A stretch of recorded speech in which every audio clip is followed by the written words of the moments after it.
بسم الله الرحمن الرحيم صلاة والسلام على خاتم الأنبياء سيدنا محمد وعلى آله أصحابه أجمعين. All right, good morning and assalamu alaikum to everybody. I'm going to start over. I'm sorry I'm late. I have lots of people to blame for it. But I don't know why nobody thinks that's funny. Anyway, all right, so yesterday we had a whole bunch of really sort of self-reflective experiences. I hope that you came today with a connection to that deep self that we are trying to bring forward, as in bring our whole selves to Islam. Okay, so this first one is going to be a little bit, I hate to say the word, but a little bit lecture-y. This is generally how it is. It's a little bit sort of me doing more talking than I think I should do. But we'll try to make it interesting. We'll try to have it so that we're all talking to each other a little bit more. Now, the reason for this module number 2, I see some new faces, so ahlan sahlan, assalamu alaikum, some new faces. The reason for this module is that overall, over these years, when I've been talking to converts, and I mentioned a little bit of this yesterday, but some of you weren't here yet, and some of you were just coming today. So I've always been surprised by there's a running theme of uncertainty. Like when you're speaking to converts, there's a space where the convert who's very strong, she has a strong personality, but when it comes to certain parts of her life, there's this uncertainty connected to Islam. And I was thinking about Muslims the early Muslims, the Sahaba, the early ones in Mecca especially, and how strong, I know, I just saw you here. Ahlan sahlan, assalamu alaikum. So yeah, you. How they were so confident, these early converts. Their confidence is almost palpable. And I was trying to think why. Like, what's the disconnect? Why is it that when I'm meeting so many converts, and what I mean by that uncertainty, I mentioned yesterday that, for example, the same strong woman who always knew what she believed, for example, before Islam, when she becomes a Muslim and she's sincere, so then all of a sudden, almost in her sincerity, there's when someone asks her, what do you think about this? The answer, instead of being, this is what I believe, it's let me check, or I got to look that up, or I'm not sure. And I'm not talking here about a lack of ilm, because I think that there's beauty in the humility of lack of ilm. It's something else, and it's hard for me to put my finger on it. It was very hard for me to put my finger on it. And then I decided, I thought, well, I think maybe the difference here, or what's needed, and you'll let me know if this is helpful at all, is sort of a base understanding so that we together can say to ourselves, if you tell me something that seems weird, that I know that's weird because I have this other base understanding that tells me something else. So for example, if I know who the Prophet ﷺ is and I know what his message is, what the characteristics and qualities of his message are, then if someone tells me something that is so disconnected from that, I should be able to confidently say, you're wrong. I don't know why you're wrong. I can't prove you're wrong, but I know you're wrong because it doesn't fit with what I know that Islam is, what the basic foundational understanding of what our religion is. And those are a little bit difficult to define, but in Aqeedah, in the study of Aqeedah, the beginning of it is all about defining that. So in a way, that's what we're going to do today. We have 3 components in this module.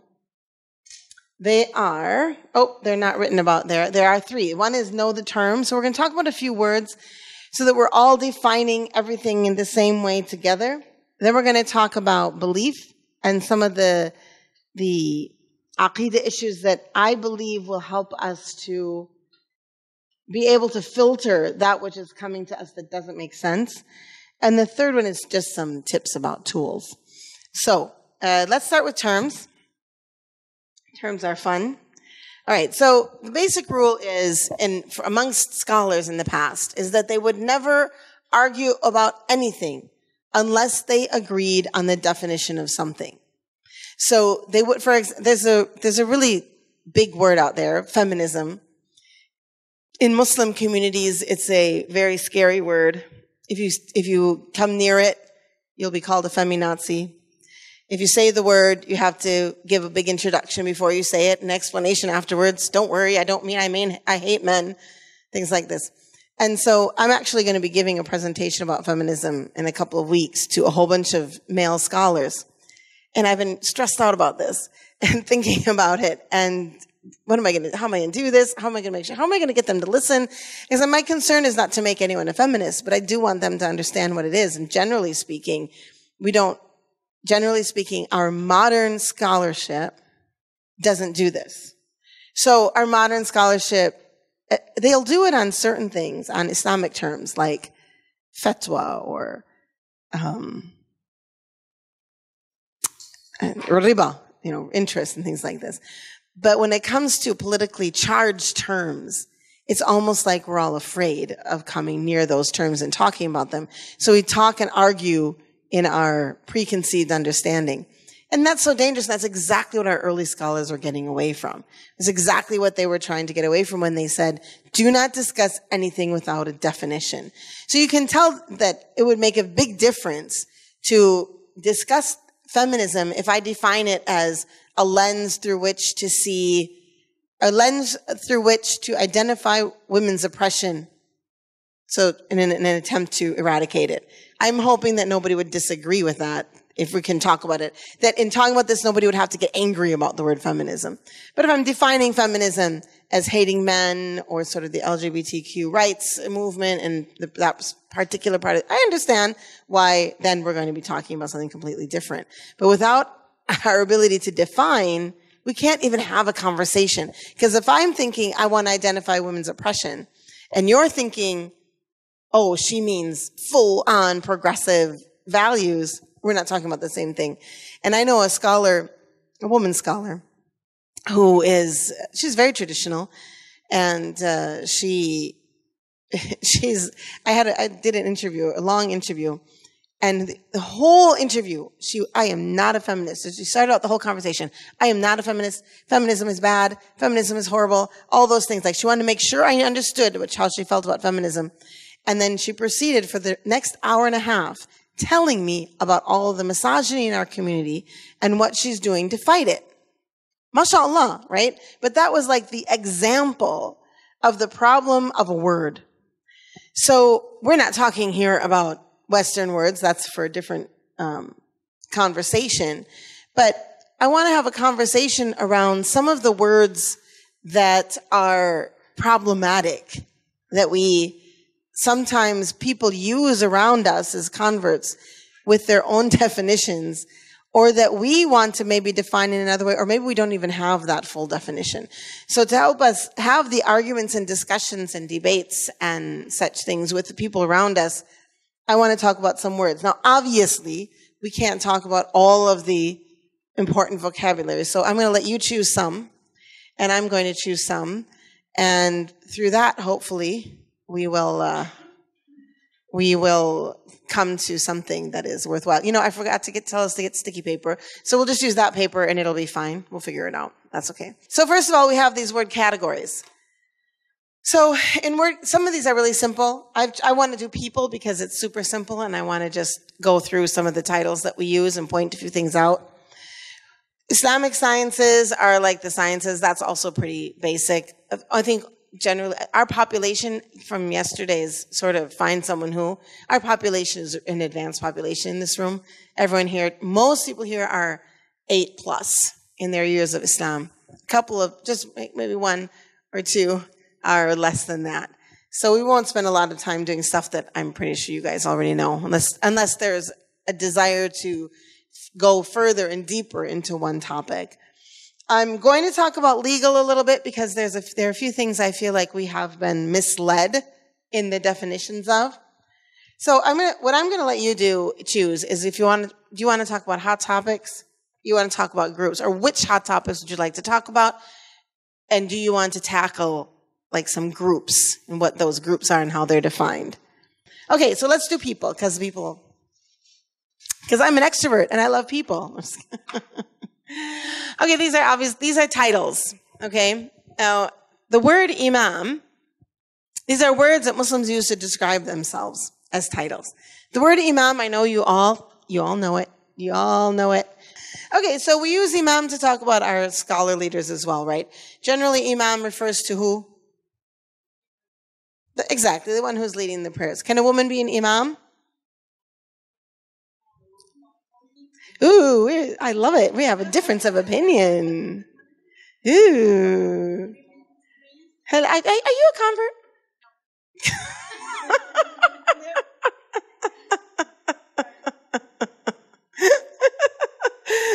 No, I'm just playing with you. Okay. So what's the definition? How are we defining imam? Leading the prayers? Okay, let's define it as leading prayers.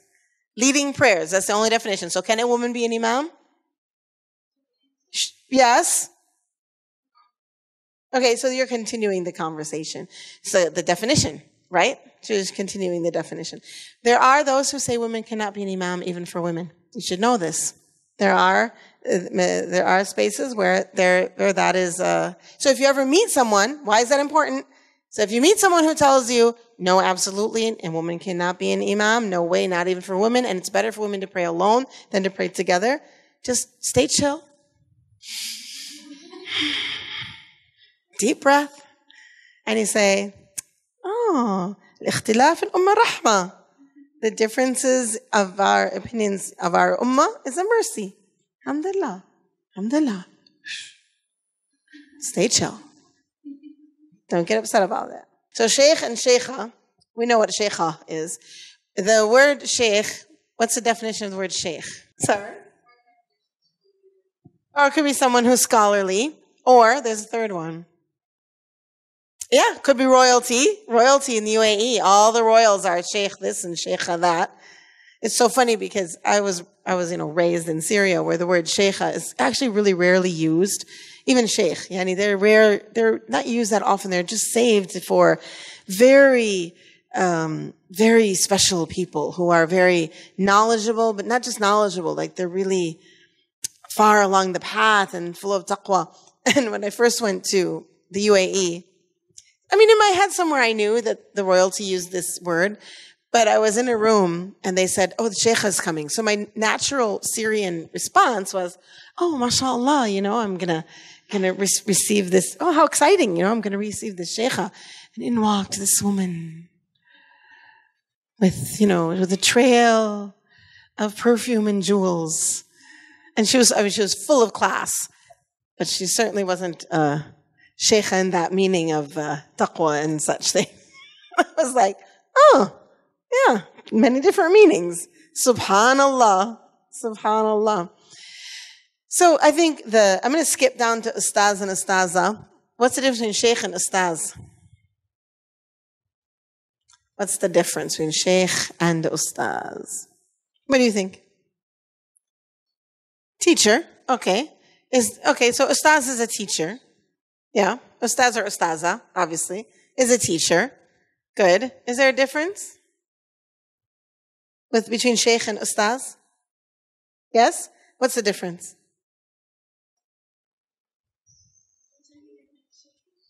Ian, what do you think? In Malaysia, we call Ustad and Ustazah for the officer, at a government officer, which means that Sheikh is more, higher than Ustad and Ustazah. I love how you started that with in Malaysia. I have a question about that because in my context in Germany, in Europe, maybe I think it's really different because I think Ustada is being used for women scholars just to give them a title, because this will make her more respected, and I think it's something really good. But the word sheikh, usually some students use that, maybe not the person itself, and it's only used for men. It's very seldomly used for women. I don't know. Maybe you can relate or not. I think really that's an important point, even though it's a question or it's a point in that. Can I have that one? It's a little bit better than this one. The fact that Islam doesn't have clergy, there's some real, I mean, alhamdulillah, right? Alhamdulillah for our lack of a power hierarchy of people that can tell us what we believe or tell us if we're okay or not. Alhamdulillah, alhamdulillah, alhamdulillah. But as a result, we have a lot of confusing words because we don't have a structure that other people, that has been like, this is this meaning and this is this meaning. So it's very, very contextual. These words are very much attached to the context that we live in. So ustaz, I mean, I didn't know that about Malaysia. But when we say ustaz and ustaza here in Malaysia, clearly there are certain things that means. In America, it's going to be different. Sheikh, in Syria, as I said, they use ustaz for men, but nobody uses ustaza. Instead of ustaza, they use anse.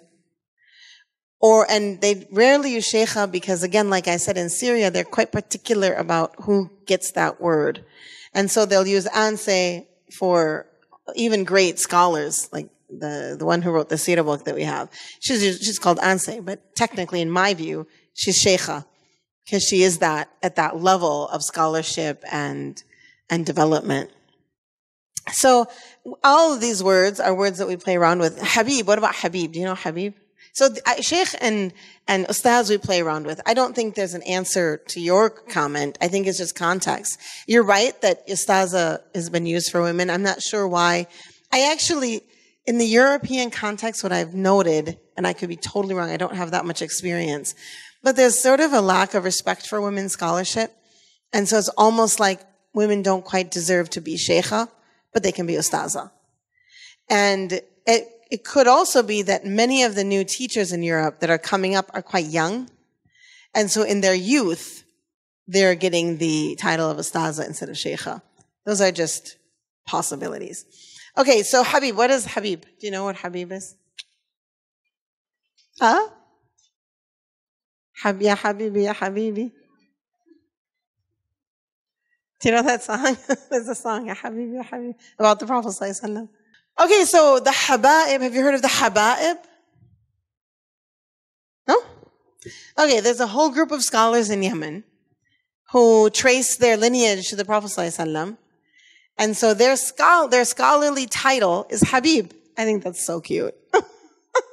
Because Habib means my love, right? Not my, but just love. So if you say Habibi, you're saying my love. So they're Habib Omar, Habib Ali. You have Habib Omar come here all the time. That's why I put him as an example. They are tasawwuf, yes, they are, but they're very traditional scholars. No, nowhere else, only in Yemen, but they call themselves that. So like, I don't know where I was, and they said Habib Omar was coming next week. Oh, I was at Restu. Not Restu, the other one. The factory. Yeah, and they said next week Habib Omar was coming, so I thought you all knew who the Haba'ib were. But anyway, so I think it's very cute. So when I moved to America, and I was living in Syria for 20 years, very nostalgic about living there and, sad about leaving. In August 2012, my students arranged this tour for me to go around and talk to people. And they said, okay, what are we going to call you? And I said, what do you mean, what are you going to call me? Because for 20 years, people called me Anse in Syria, which has zero meaning outside of Syria. I know that. But I was like, but that's what they call me. Why do you want to change it? And they say, oh, Anse, no one's going to know what it means. We have to call you something else. And I was so, I was not out of Syria yet. I mean, I was, but in my head and in my heart, I was still there. I wanted to go back. I was expecting to go back in a couple of months. And I had just recently learned that the Haba'ib, because I always thought like Habib Omar, I thought Habib was his name. And so I had just recently learned that that's a very particular Yemeni title that is not only about scholarship, but also about lineage to the Prophet ﷺ. And so I was like, well, if he can call himself Habib and nobody knows what it means, why can't I just be Anse? So that's what happened. And then what happened is I made them just call me Anse. Of course, no one knew what it meant. And still we're at that place where nobody knows what it means. But Yeah, now I'm much more relaxed. People can call me whatever they want. You can call me Tamara. You can call me anything that you want. But in those days, I was quite particular because I was sad and I wanted to go back. But, so those are some of the words that we use for people. Do you know, are there any others that I'm missing? For leadership and titles? Honorifics? What? Oh, Mufti. Yeah, Mufti. So Mufti is a person, theoretically, in order to be called a Mufti, you should be a person who can, give fatwas or rulings. Yeah, so theoretically you should not be called a Mufti. That's one that's really there, that's almost like, that's much more specific. I think people play with most of these names, except for Habib, because that's lineage, but people kind of play with them and decide like who's this and who's that based on their feelings. Maybe you said that sometimes students call their teachers, it's their feelings. And that's just the way we are as a community. But Mufti is different. Mufti, you should not be called Mufti unless you actually make fatwas. Yeah. Now, there are plenty of shuyukh that may be that they're called sheikh, but they're actually muftis too. You know what I mean? Like they can give a fatwa. Mufti was originally a government position. The head mufti, the person who was on top of that legal decision. Okay, good. Are we good with people? All right, there's something I want to do here. First, we have 4 sets of words. The first one is super easy. I'm not going to dwell on this. In America, when I do this workshop in America, I often spend a long time on Sharia because in America, it's a hot word. It's a political word. We've got states that have laws that are anti-Sharia laws, as though Sharia was in America. Anyway, it's this very sort of strange thing that's happening under the leadership of Donald Trump in America right now. But Sharia is the body of Islamic law, and a fatwa is a new ruling. Okay, any questions about those 2 words? I'm literally going to go on because these are really common words in the Muslim world. If you have a question, we'll come back to it. Halal and Haram I want to spend more time on. Okay, Halal and Haram have become, not they are. You know what we need to do? We need to have my board out here so I can use it when I explain things. That's a human. Okay. Halal and Haram. What's the problem? What possibly could I say is a problematic issue with Halal and Haram? Basic definition, halal is something that is, exactly. Halal is something that is, so we have allowed and not allowed, we could say. Yeah? All right. That's our basic definition. But what has happened in our Muslim community, as far as I can tell globally, you can correct me if I'm incorrect about Malaysia, is that we have developed a worldview around halal and haram. We have developed this sort of way of talking about Islam, talking about living Islam, as though this is a religion based in just the question of, is it halal? Is it haram? Is it halal? Is it haram? So, for example, when women have marital problems, the first thing they want to ask me is it halal? Is it haram?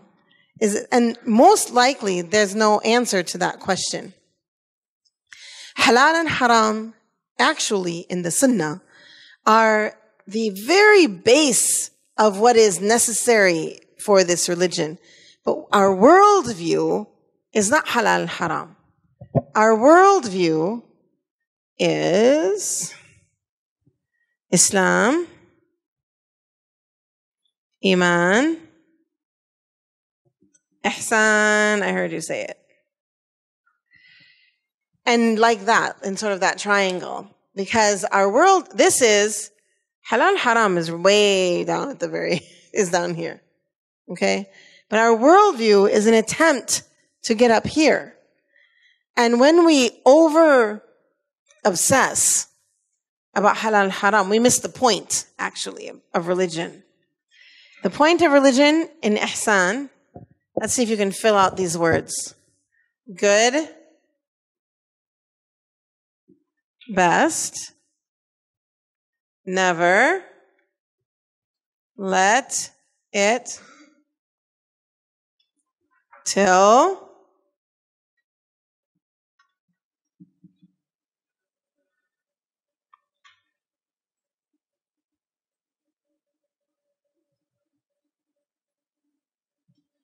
yeah, can you fill out the blanks? Fill in the blanks.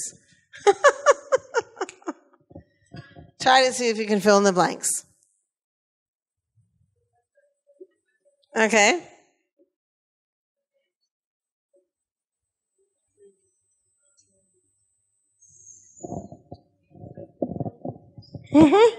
Yep.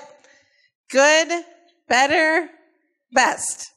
Never let it rest till the good is better and the better, best. This is our worldview. This is ihsan. This is my definition of ihsan. And this is how we're supposed to be living.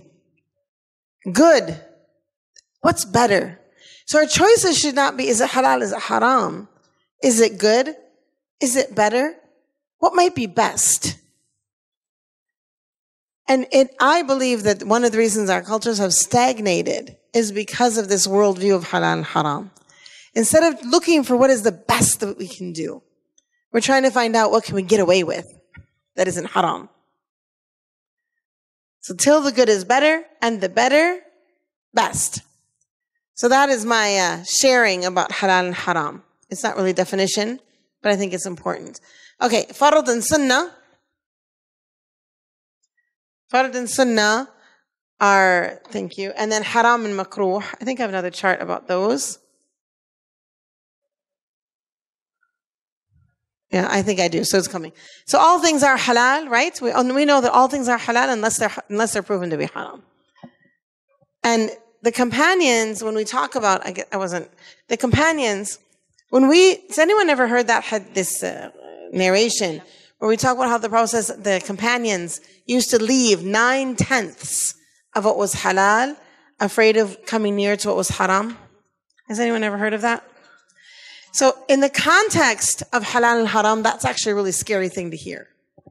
But in the context of good, better, best, never let it rest till the good is better and the better, best, we understand. We understand how it was that there were things that they wouldn't do, not because they were haram, but because they found that they weren't the best thing to do. They weren't the better thing to do. Or maybe they weren't the better thing to do. So that's our example of ihsan and living ihsan is in the lives of the companions. Okay, so now here's farad. Are you ready for wait, I gotta get the activity out here. All right, so we're going to make a jigsaw puzzle about this, but we're not going to do that right now. Okay, so farad. We all know what farad is. If you do it, look up here at the board, everyone. Is there a pointer? Ooh, that doesn't work. All right, so if you do it, you're what? You get what? What's a farad? Give me an example of something that's farad. Somebody. Praying fajr is farad. Okay? All right, so if you do it, woohoo, sparkles. Okay? If you don't do it, yeah. It's not just no sparkles. It's like, there's a problem there. Okay? Farad. All right, sunnah. What's a sunnah? Give me an example of a sunnah. Okay, good example. Dua qunut. Fantastic example. Good example. Dua qunut. It says in the Shafi'i madhab, this is a sunnah in the Fajr prayer. So if you do it, right? And if you don't do it, nothing. Nothing. Because that's what sunnah is. Also, we have haram. It's an example of something haram. Drink alcohol. So, you don't drink alcohol? Not good. Sorry, you do drink alcohol. Oh my goodness. Please don't tweet me on that one. Okay, now you don't drink alcohol. So, I would just like to ask, if all of you here have spent the entire morning not drinking alcohol, anyone here drink alcohol this morning? I'm going to assume the answer to that is no. Okay? So if you did not drink alcohol this morning until now, sparkles! Woohoo! The beauty of staying away from what is haram is that you're constantly rewarded for that work. So it's such a beautiful religion. Imagine, you're like, well, I don't even want to anymore. It's okay. Sparkles for you. Of course, for the person who really wants to drink, for example, alcohol, and they don't, the reward is going to be greater. So there's greater reward when it's more effort. But there's reward no matter what. And then makruh. So what's something that's makruh? Yeah, that's not a very much talked about makruh act, is it? But okay, so she said if you eat raw garlic and raw onion on Friday, if you eat raw garlic and raw onion on Friday, that is makruh because you're going to stink up everybody's prayer. So if you do it, okay, it's okay. But if you don't eat onion and garlic in your favorite breakfast food that day, what do you get? Sparkles! More than sparkles, I'm sure. But, okay, so that's the reward and punishment test for those words. The important piece here that I want to point out on these particular words are these two. Makruh, which is sometimes, I think in our rhetoric, we forget that in not doing it, there's a lot of reward. And we want to focus on the positive, that reward that we're getting. And also in sunnah, I like this haram one too, that if you're not doing it, you're getting constant and consistent reward for staying away from what is haram. Same way, if we're doing the farad and we're continuously doing it, the reward doesn't stop. It's not like, we accomplished it once. Every single time you pray fajr, every single time you get up again, every single time you drag yourself out of that bed, every single time you say, I'm getting up, I'm doing this farad thing, there's more reward and there's more, the sparkly life grows. Okay, anyone have any, this is what I usually pause here, I'm not going to do that. All of these sciences were of course developed in the early period after the death of the Prophet ﷺ. Are there any questions about any of these sciences? Islamic sciences, what they are, what they mean, going once, going twice, yes. Tazkiyah. Okay, so the science of aqidah, fiqh, hadith, tafsir, seerah, and tazkiyah all grew at the same time. In the 90s, the science of tazkiyah was kind of removed from our, curricula that people talked about. The science of tazkiyah is the science of the purification of the self. So there are so many books and scholars. There were scholars that were experts in tazkiyah, or the purification of the self. And of course, one of our famous, often called a mujaddid, who was a specialist in this, was Imam Al-Ghazali. So Imam Al-Ghazali, he was a great scholar in many things. He was first a scholar of philosophy, and then after his sort of Tawbah thing that happened to him in Damascus, he became really, when he wrote Ihya Ulum al-Din, he really became a scholar of tazkiyah, because what he's doing there, he lived in a time when there was a split in the scholarship. We had those who were fiqh scholars who were very legalistic and very dry, and they were really in danger of almost removing the spirit from religious law.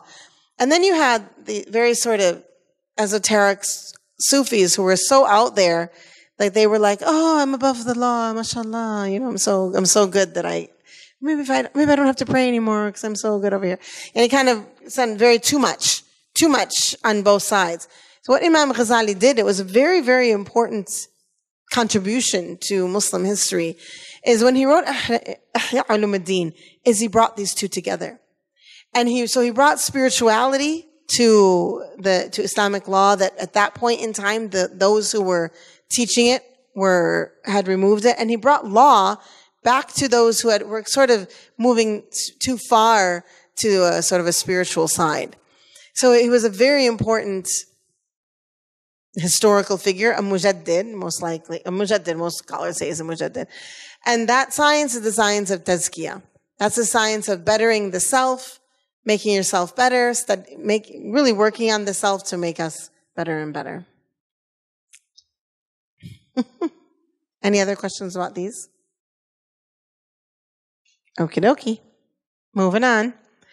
I also like to point out about hadith that we have this. I don't expect you to write this down. You have this in your slides, and it's a lot of information, which is not, you have to really study hadith for this information to make sense to you. And it's not important. That's not, my goal here is not to have you know all these things. My goal here is for you to see that the study of hadith is complicated and it's vast. And there are many movements, and they come and go like styles and seasons. There are many movements amongst Muslims where you'll hear people say, oh, I'm just going to follow the Quran. Or I'm just going to, I'm just going to follow the Quran, or I don't know, whatever. And so I bring this to you to demonstrate the importance of the Sunnah and the strong verification processes we go through with the Sunnah. However, I do want to point one thing out. I think that's the next slide, and if not, I'll come back. No, it isn't. One of the fascinating, amazing ways that our early books were written is that the early books, and even some later books, would include all hadith, whether verified, whether strong, whether weak, and even if they were made up. This is a very important thing to know. Very important for converts to know this. When these books are written, they would include all of them because the expectation was that who was reading this book would know the sanad, the asnad, well enough so that just by reading the sanad you would know, is this hadith da'if, hasan, sahih, mutawatir, or mawdu', made up. Now what happened later is that many Western Orientalist scholars began to translate our works. They didn't know that some of these asnad were wrong because of one person. They didn't know that some of these hadith were made up. And so whole books were translated and they were all mixed up. And then the people that would read them later also didn't know. And so we do have now in circulation actually some hadith that are not hadith. Some of them, they're benign. They're fine. Like they fit within our worldview. And most of those are qawls anyway. They're like sayings of Ali or sayings of somebody else. But the ones that are not good are the ones that are really not, they don't fit our worldview. They don't fit our mabad, our principles of Sharia. And it's important for you to recognize that that does exist out there in the English language and even in Arabic. So my daughter, the other day, she pulled off of my shelf a Jami' fi Sira, which is a 6-volume work that includes all the narrations of the life of the Prophet ﷺ collected in one place. It's an amazing book. And she was mad at me sitting on the couch and she wanted to challenge me on some of the things in this book. And I said, what are you talking about? What are you talking about? Half of these things you're talking about are not even real. Like there's a narration that I used to like it, but my teacher was like, this is not something that we, it's made up, and it's most likely made up, and she's she doesn't approve of this story, but she put it in her book anyway, because it's a story that's out there, and so scholars don't pick and choose what we put. So there's this story, not true, according to my teacher, not true, okay? So beginning this whole thing with not true. But there's this story, even though I kind of like this story, I'm going to tell you the truth. There's this story of Khadija, radiallahu anha, that when she wanted to marry her Muhammad sallallahu alaihi wasallam, that she went and got her father drunk so that he would approve of this marriage. I like that story. I thought that was kind of funny. Like, I want to marry this man, and I'm going to marry him because I know what he's going to be, and I'm going to do anything to do it. But it's, of course, it's not befitting. First of all, it's not befitting of who she was, because this was before Islam anyway. But really, it's not befitting of her status in society, and the fact that she had been married twice before. She really didn't need that permission, so it doesn't fit. But it's in that book anyway. So now imagine if you as a convert read that story somewhere. And what would you do with that story? You have to use the brain that says, oh, this sounds a little weird. Oh. Sorry? This is a famous story that became, this is what I'm telling you, is that throughout time, certain stories would become famous for certain purposes, sometimes political, sometimes for social reasons, usually political. It's always about power, right? And they would become famous stories, and then then our scholars would record them with great accuracy with the Sanad, that you could tell in the Sanad it was wrong. But if you're not a scholar of Asnad, then you don't know. And those books got translated. Okay? So when those books got translated and you say, well, where is that coming from? In this case, anything that comes from the Meccan period before Prophet Muhammad ﷺ is questionable. Anything. Because we just don't have sanad that is valid, unless the Prophet ﷺ said it about himself. So the Prophet ﷺ, for example, said about himself that he used to walk and see, and the stones would give him salam. Now, if someone was standing next to him and told this, I'm not sure. But because he says it about himself, it's valid, even though it comes before that time. But but other things where the Prophet ﷺ, he didn't say it about himself, anything that comes from the earlier time, we can't. And we take those stories and we say, oh, that makes sense. Or there are many stories that say the same thing or whatever, but they're going to be like American history or European history or history of another place. There is no history in the world that is documented like the history of Islam. There's no human being that is documented like the human being of Prophet Muhammad ﷺ. And one thing about, like, in the world of da'if, like we say, when we talk, I love how the lay people, or us folk, we talk about hadith. And at least this is how it used to be like 10 years ago. You know, we'd be like sharing a hadith, and it's a really beautiful hadith, and someone would tell you, yeah, that's da'if. As though, you can't, oh my God, so I said something da'if, like I said something, haram, or something that I can't mention. When actually, if you look at the methodology of verifying hadith, and you look at the methodology of telling a master narrative of a history of a country. I'm going to use America as an example. It's not controversial. It's America. Okay. My 7th grade history class, those things that are taught as absolute fact that people learn and they're like, yep, that's the truth. George Washington was president. George Washington this, George Washington that, Thomas Jefferson, all those things. What we have of history that we take as absolute fact is most of the time the chain, if you will, of narration is weaker than the da'if hadith. But it's just we are so stringent, mashallah. We are so stringent in our hadith collection. It's amazing what Muslims have done in scholarship. We recorded the histories of the people that are in the line of the isnad. It's amazing.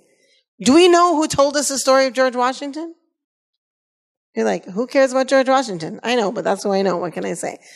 No, we don't know anything about these people. There were people, if they were walking on the road and they spit on the street, then it would be questionable about whether they could relay a hadith, because that meant their manners were not elevated enough. And if your manners aren't elevated enough, then perhaps I can't trust your words. Annie, we are an amazing ummah. Oh my God, we are an amazing ummah in how we recorded hadith. But we have lost connection to what that meant. Like, what was that scholarship? And what that meant, and really what all these different kinds of words mean. But anyway, okay, so there's that. I wasn't going to stop quite so long on there. And this is from the Science of Spirituality, and we won't stop here either. There's a couple words that I have here very quickly. Bid'ah. I can't believe nobody wrote bid'ah. Don't we all love the word bid'ah anymore? We used to love it. 10 years ago, bid'ah was the bid'ah police.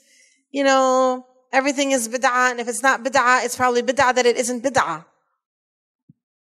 But alhamdulillah, I would say that our community has grown because I hear this less, or I just am running in different places.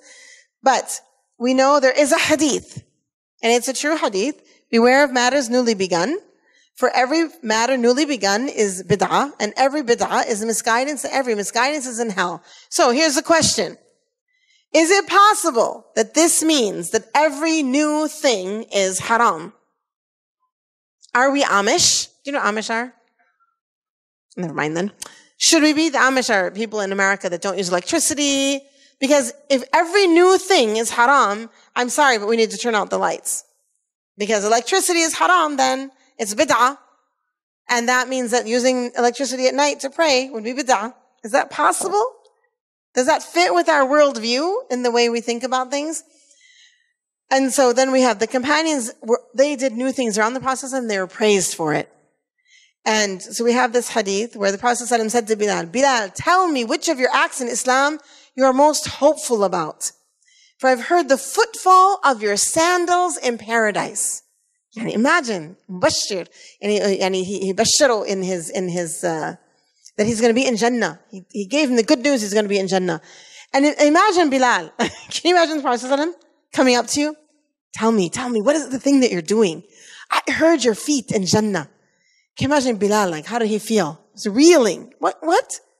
And he's thinking, what did I do? What did I do that might possibly be the reason that the Prophet ﷺ heard my feet in Jannah? And he says, I have done nothing that I'm more hopeful about than the fact that I don't make wudu in the night or in the day, but I pray 2 rak'ahs without wudu. Actually, it says in this narration says he kept praying, not only 2, whatever he could do at that time. 2 and sometimes more than that. Now this hadith, I love this so much because the Prophet ﷺ didn't tell him to do that. He thought of that all on his own. He didn't make up a new prayer. He didn't decide he's going to do a new kind of prayer. But in the 2 rak'ahs that the Prophet ﷺ had taught him, he recognized that every time he made wudu, that would be a beautiful thing to do. And it was, and the Prophet approved of it. Sallallahu alayhi wa Muhammad. And of course, we have a number of things. It's not, I clearly can tell that this word is going out of fashion. Alhamdulillah. I'm so happy about this. Alhamdulillah. Because there were years where everyone was afraid to do anything because it was bid'ah. Sometimes it was a fork that was bid'ah. Sometimes it was, what other things? I've been told all sorts of things in my life were bid'ah. Can't remember them all now. My scarf. I don't know. All sorts of things. Alhamdulillah. Alhamdulillah, that word is going out of fashion. Alhamdulillah, we've recognized that bid'ah, that of course there are things that are bid'ah that are haram. Absolutely. Those things that change the very nature of our ibadah. Those things that change the rulings and the rules of Allah subhanahu wa ta'ala. But almost everything, but there's so much that can be beautifully brought forth and it's not bid'ah.